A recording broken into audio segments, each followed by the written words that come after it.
শুভ সকাল বন্ধুরা, কেমন আছো তোমরা সবাই? আশা করি অনেক ভালো আছো আর আমিও অনেক ভালো আছি। তো সকালটা শুরু করলাম চা দিয়েই। আমি প্রথমে একবার চা খেয়ে নিয়েছি। তো ভাই এখন ঘুম থেকে উঠলো, তো ওর জন্য চা করছি। তো তোমরা তো জানোই আমি কতটা চা লাভার। তো যখনই চা করি আমি একটু হলেও খাই।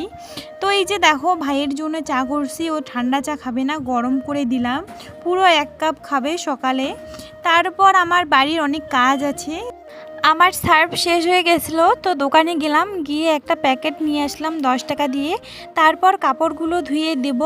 আর কি বলো তো, যখন আমি কাপড়গুলো মানে চাদর আর আমার জামাগুলো নিয়ে আসলাম, তখন আকাশটা এত পরিমাণে রোদ উঠছিল যে ভাবলাম তাড়াতাড়ি কাপড়গুলো শুকায় যাবে। আর এখন কাপড়গুলো বালতির মধ্যে দেওয়ার সাথে সাথে এতটা পরিমাণে আকাশটা অন্ধকার কালো করছে, মনে হচ্ছে এখনই ঝড় চলে আসবে। এখন কার রাগ না উঠে বলো তো?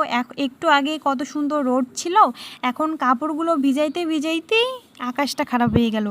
তারপর আমার কয়টা সেলাইয়ের কাস্টমার চলে আসছে, ওদের একটা এই জামাটার হাতাটা লাগাই দিতে বলছিল একটা ভাস্তি। আর এই যে দেখো, এটা আমার মামির নাইটি, এটা বলছে নিচের দিকটা একটু লম্বা হয়, এটা কেটে ছোট করে দিতে আর হাতাগুলো খাপাই দিতে। তো আমি এখন সেলাই করতে লেগে পড়েছি, কারণ এখন যদি সেলাই না করি তো পরে যদি বলি যে পরে করব, এরকম করেই 2-3 দিন চলে যায়, তখন আমার সেলাই করা হয় না। যখন কাস্টমারগুলো আসে তাদের সামনে আমাকে সেলাই করে দিতে হয়। তো যখনই দিয়ে আমি চেষ্টা করি তাড়াতাড়ি সেলাইটা করে রাখতে, যাতে ওরা এসে ওয়েট করতে না হয়।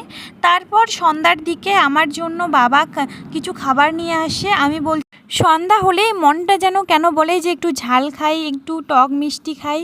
তো এই যে দেখো, বাবু আমার জন্য সিংড়া নিয়ে আসে আর চাটনি নিয়ে আসে।